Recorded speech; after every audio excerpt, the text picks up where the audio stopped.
Ločina jo samo Mura, zato se bove kar tikale, ne? Absolutno, prosim, ja. Ne bi preskakovale. Valentine, jaz posebej ne bom predstavljala rojena tam in tam, vsi vemo, prihaja iz Prekmurja, že zelo dolgo se ukvarja v Sloveniji s kuharijo. Zdaj najbrž mogoče bo vmes povedala, kako je do tega prišlo spontano. Pa bi jaz začela z enim čist klasičnim vprašanjem, pa s to večno dilemo, kaj danes skuhati? Na to vprašanje odgovarjamo vsak dan znova. Ne? To je hecno, kot jaz se spomnim, ko sem kot najstnica, sem imela na steni v svoji sobi napis na vprašanje v smislu življenja odgovarjamo vsak dan znova s svojimi lastnimi dejanji. Ne? Zdaj, čez 25-30 let se zdi, da se je to vprašanje preglasilo v dosti bolj banalno vprašanje. Na vprašanje o tem, kaj vsak dan skuhati, odgovarjamo vsak dan znova. Problem, kaj se v zadnjem času, ki ga vidim, je ta, da si marsikdo misli, da je smisel življenja to, kaj vsak dan skuhati. Ne? To je ta histerija prehranska zadnjih let je to povzročila. Seveda pa še ostaja na tem, da je ta odločitev, kaj bomo dali v lonec, zelo vsakdanja, zelo banalna. Hkrati pa ima zelo široke posledice. Ima družbene posledice, ima ekonomske posledice, ekološke posledice, ni nazadnje. In seveda, včasih se zdi, da mislimo samo še na te, da smo na vse ostalo širino pozabili, tudi posledice za lastno zdravje. Zato zdaj ljudje skušajo iz te odločitve delati, kot se lepo slovensko reče, statement, hočejo skozi to marsikaj povedati. Ne? In v zadnjem času vidimo, da se čedalje bolj razrašča, da iščemo svojo identiteto skozi naše prehranske usmeritve. Jaz sem vegan, ne jem laktoze, mi škodi, jem samo lokalno, jem samo domače. Morda celo preveč. Ne? Zato, ker na dan lahko pojemo samo eno kosilo. In vsa ta kosila celega življenja so na nek način naš odgovor na vprašanje, kaj kuhati. Ne? Jaz ne verjamem v te skrajnosti, v ta zapadanja. Enkrat na mesec bomo jedli vrhunsko, ostale dni bomo jedli sendviče. Ali pa enkrat na pol leta si bomo privoščili 12-hodni menu poln samih penic. Ne? V ostalem času bomo pa pogrevali in odmazovali z mikrovalovke. Niti ne verjamem v to, zdaj sem pa, ravno kar sem pa odkril novo dieto in blazno, veš kako mi dobro dane. Zdaj samo še vse presno in zmiksano. Ne? Jaz verjamem, da je taka ena dolgoročna zmernost. Ne? Tako da, kaj skuhati svetujem, da se vpraša, kaj imamo, pa se potem nadgradi z lokalnim. No, pa bom jaz ne vprašala, kaj sve mi dve danes skuhale, jaz nisem nička, nisem bila še doma. Recimo, kaj... Prosim? Jaz pa mulo. Ja. Ja, to tudi dobro, to dotekne včasih več. No, kaj si skuhala na zadnje? Jaz sem na zadnje skuhala 1 uro, preden sem šla sem in sicer sem me nekaj izvilo in sem skuhala prežganko. In zraven je okoli štedilnika hodila moja mama in ko sem tisto mešala, sem doživela na tako reminiscenco. Se pravi, mama, to je jed, ki sem jo najbolj sovražila v svojem otroštvu in sem mislila, da je ne bom nikoli v življenju kuhala. Ne? In pol pa se zalotim, da mešam tisto prežganje in kumino, ki sem ugotovila, da to je edina reč, ki jim bo danes pasala. Razen tistega brnjevca. Kako pa usklajevati to kuhanje? Biti v službi, na razpolago povsod, pa še skuhati? Včasih je to zelo stresno. To je absolutno. Meni je nekdo lepo povedal, poglej, kuhanje je umazana, zapravljiva in potrošna dejavnost. To vsi vemo. Ampak je bila tudi najbolj izpolnjujoča, zabavna dejavnost, ki hitro vidimo svoje rezultate in dejavnost, katero ne nazadnje vplivamo, da spet ponovim, na družbo, na ekologijo, na lokalno gospodarstvo in tudi na svoje zdravje. Za kuhanje si preprosto moramo vzeti čas, zato ker v vsakem primeru na dan tisto 1 uro, da ješ, uro pa pol nameniš, če ga pelaš ali neseš. Ne? Ja. Zdaj pa tvoja odločitev, kako boš to preživel. A boš odpiral komplicirane pakete, odmazoval, čakal, da se greje, pogreje, ali boš pa malo z tega napravil en domači obred ritual. Gotovo se najde vsaj enkrat na dan čas, da se skuha nekaj, da se naseklja tisto čebulo, da se jo vrže na olje in da se skuha pašta, 15 minut za ene normalne testenine z omako vred, 20 minut, dobro, spravljanje je druga zgodba. Ja. Ampak zato se mi zdi, ob vsem tem, ko vlagamo v svoje idealno postavo, v svoje fitnese, v svojo duhovnost, ko hodijo ljudje na vse mogoče krožke, otroci na, kot mama to vem, lahko bi hodili na 100 krožkov, pa nihče me ne bo prepričal, da ni časa za to, da se skuha enospodoben obrok na dan. Ne. Ker imajo ob tem prižgano televizijo zaradi mene. Jaz to nisem poist. Samo, da si najdejo tisti čas, da se nekaj da v lonec. Ljubezen gre vendarle skozi želodec, ne?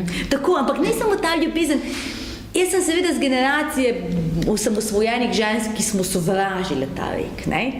In smo potem potrebovali nekaj desetletij, da smo si ga prisvojili, ker ugotoviš, ne ta ljubezen, da boš zdaj na ta banalen način, da boš nekoga usvojil z vsebino tvojega lonca, ampak tudi ljubezen do samega sebe, oziroma ta ljubezen, ki jo deliš, ki je mora biti dovolj, ki je mora biti na pretek, ne? Ta primarna gesta, da s kom deliš svojo hrano, to je primarna gesta gostoljubja, ki so jo poznali že stari Slovani, če želimo. Ne? In potem naprej tista ljubezen, da rečeš predsednik moje mizi, ne? Naključnemu obiskovalcu, sorodniku in v končni fazi tudi ta ljubezen do samega sebe, ki moraš razmisliti, kaj daješ v lonec. Ki pa tudi mora biti izmerna, ne? To je pa druga stvar. Ta ljubezen nikoli ne sme postati narcizem in obsedeno z vsebino lastnega lonca. Zdaj bom malo preskočila po tistem mojem pripravljenem scenariju. Zdaj si ti omenila pripadnica te sodobne osvobojene ženske. Meni se zdi, da ste z temi kuharskimi oddajami, recimo, ki so prišle na televizijo, glih to lepo razbili, ker potem je bilo eno obdobje, ker noben ni hotel kuhati, to je brez veze, vsak je to zanikal, vse v rokavicah. Ti si pa pač kot ena sodobna ženska, mlada, pokazala tudi pol te tuje oddaje, ki so k nam prihajale, ker je to lahko trend, ne? Ker to ni nič slabo, ker ni to tisti trije kaj slabi. Tako, v bistvu en filozofski nauk pravi, da se v zgodovini, ta dialekt, Hegelova dialektika zgodovine, če zdaj prenesemo na tako banalno stvar, kot je kuharija, pravi, da zmeraj v zgodovini teza, antiteza in potem sinteza, ki je drugačna, ki je nadgradnja vsega. Jaz se spomnim z mojega otroštva, moja mama je vsak dan kuhala kosilo, pa so se njene sodelavke, profesorice na srednji šoli, ti še kuhaš, ko smo izvali, da več ne utegneš. So vsi nosili v tistih dozah, ne? In ravno danes, oziroma pred kratkim sem videla en izsek ene nadaljevanke, ki prikazuje življenje v Ameriki v 80-ih letih, ruske emigrantke, ki tam ona pravi, poglej, jaz sem tudi včasih delala sama svojo omako, zdaj pa kaj kupim pa dam not. Mi ne smemo tega zanikati, ne? Ta napredek prehranske industrije je gotovo ženske povlekel od štedilnika. Ampak jih je tako drastično povlekel, da je bilo to narobe. Ne? In kaj se potem zgodi v sintezi, tudi moški so šli z nami skupaj za štedilnik, ne? In postalo je zabavno in veselo. Ne? In smo seveda ugotovili, da v pravi meri tudi z drugim odnosom. Ne? To je tudi na nekem sociološkem polju se je ta premik tudi zgodil čisto ilustrativno v sami arhitekturi doma. Ženska za štedilnikom je bila potisnjena v tisto majhno kuhinjo. Potem je ena ženska v 30-ih letih, ena arhitektka, prvič narisala frankfurtsko kuhinjo, uporabno sodobno kuhinjo. Nemka je bila, taka, ki se je zdelo, da skozi to ženske osvobaja. Ampak še zmeraj je bila kuhinja en majhen, tesen, praktičen prostor. Potem, še spomnim se, v svojem otroštvu so rekli, kuhamo pa tam druge, jemo pa tu v jedilnici. Ampak zdaj se pa zgodi v zadnjih desetletjih, da kuhinja se premakne v osrednji prostor doma, v svetel, najlepši prostor poveže se z dnevnim prostorom. In zato, ko smo ljudje odkrili veselje samega procesa.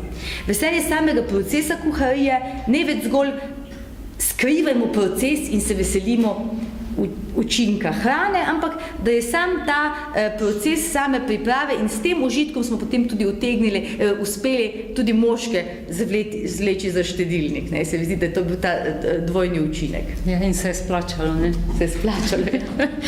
Tako da, povod za ta najn pogovor je tudi ta tvoja zadnja knjiga, ki si jo napisala skupaj z Lukatom, ta, ki jo vidimo tu pred nami, Hrana taka, kot je. Ja, to je bil na nek način poziv k prehranskemu realizmu.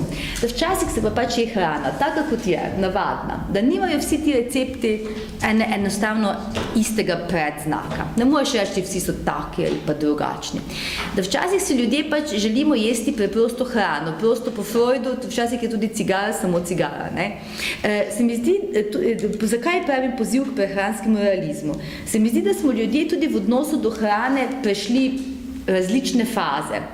Zdaj nas obseda ta prehransko romantiziranje. V zadnjih 5-10 letih smo priča temu, ko vsi sanjamo o neki popolni hrani, ki je domača, tudi to s pridom izkoriščajo veliki svetovni koncerni, ki nam delajo čudovite, kičaste reklame. Sicer na koncu za tem stoji nemški veletrgovec, ne? Ampak napisi so čudovito rustikalni, travniki so zeleni in dobesedno nas prepričujejo, da je to vse prišlo od krave na zelenem pašniku. Ne?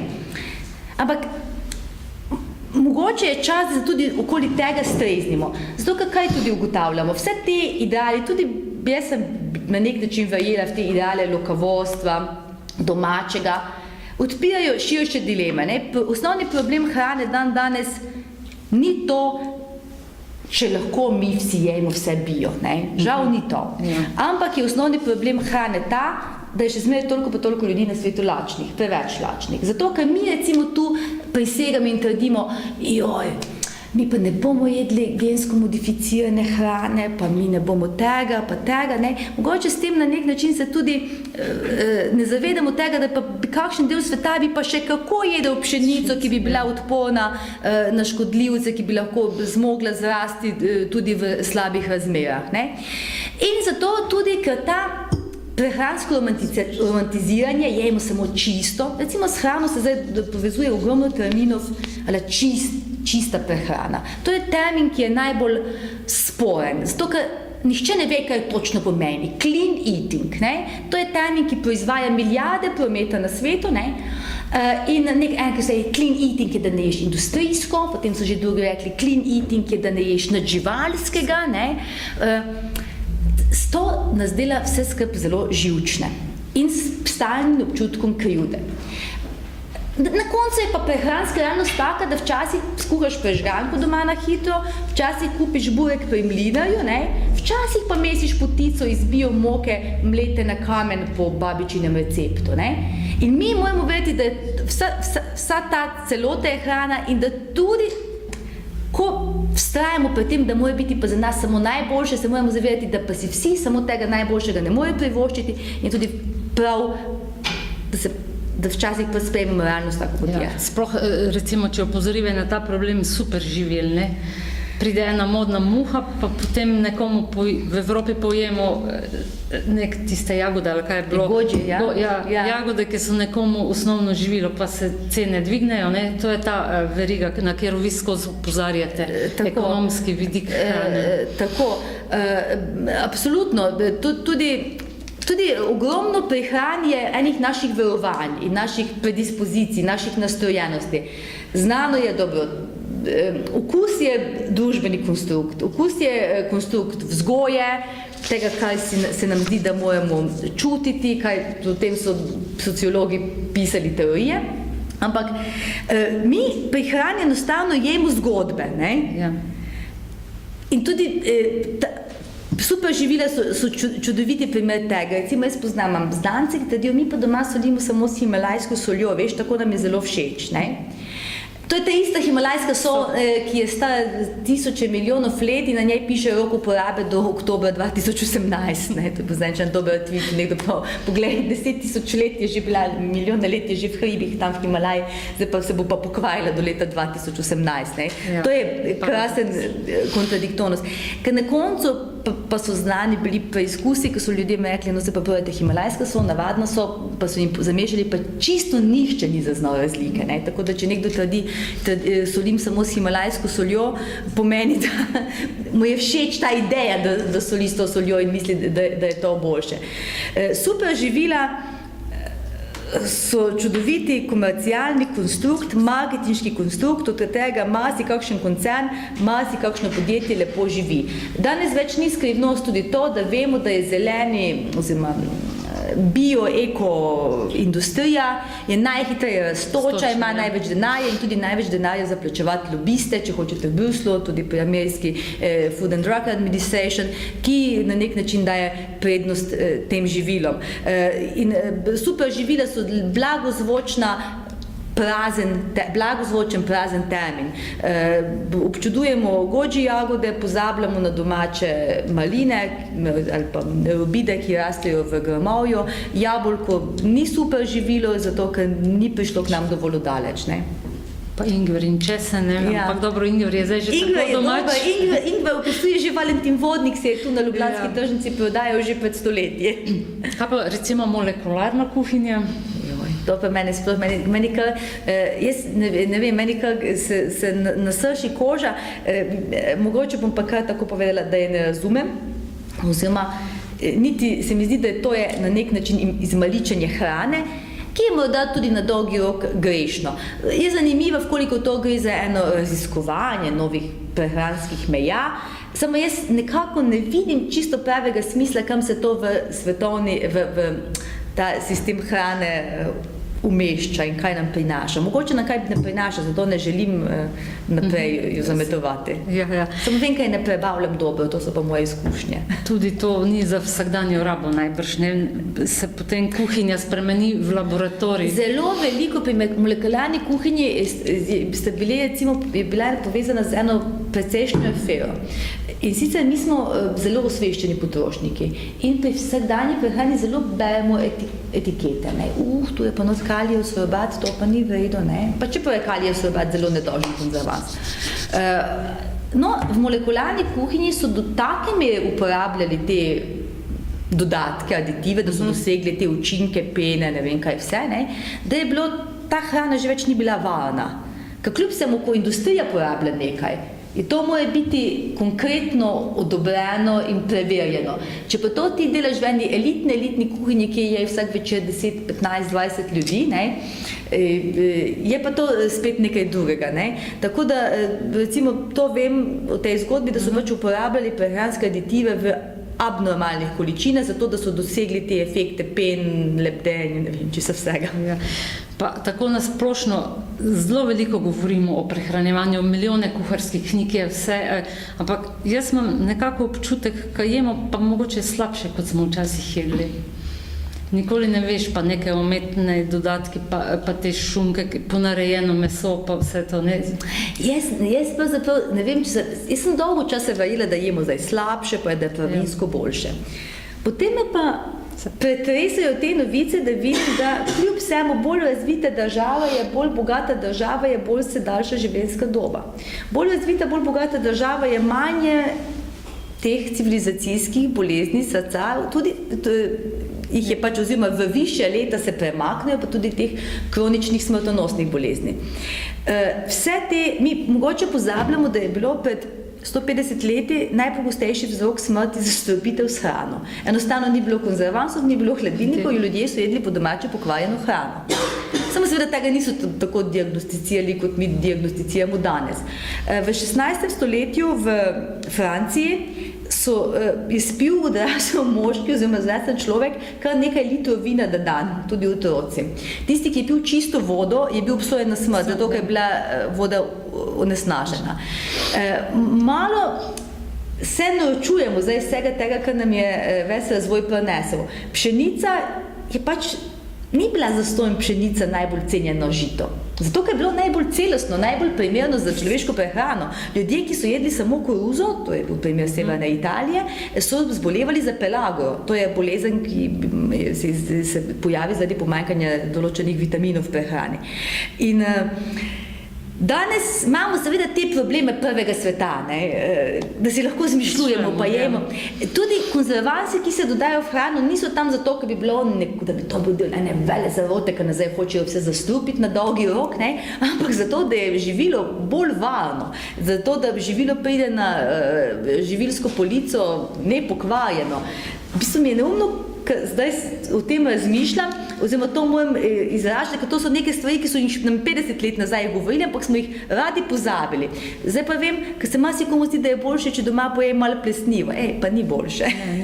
Ne.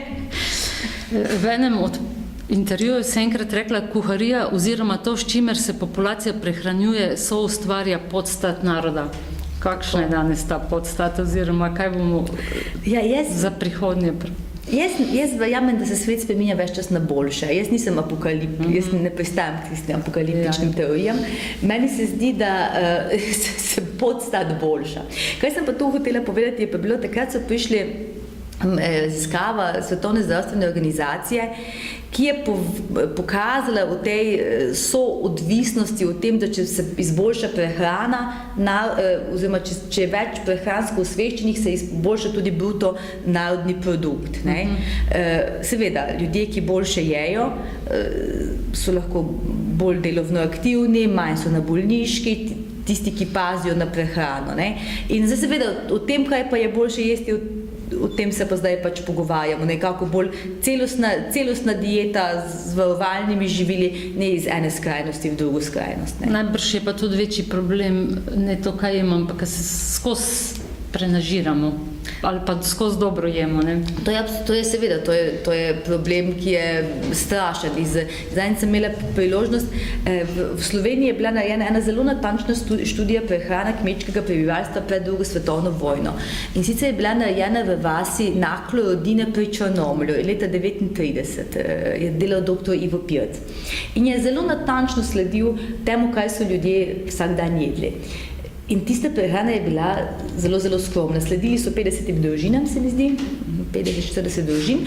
In so prav terenska sestra je popisala, stehtala celo to prehrano. In so pojedli recimo na dan vsak človek 30 dek krompirja, 40 dek krompirja. Zelo malo mesa, ne, oziroma samo eni koščki mesa.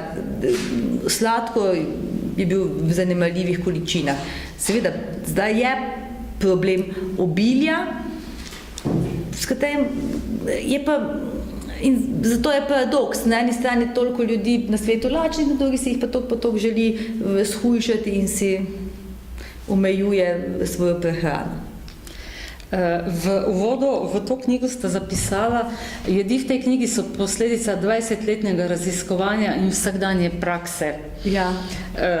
Zanimivo, ne, da ste šli sedaj na to, na čim manj, na čisto hrano. Zakaj tako po 20 letih? Najbrž izkušenj in vsega? Najprej je bila ena fascinacija. Jaz sem se poročila z Luka Novakom in njegova mama je bila urednica kuharskih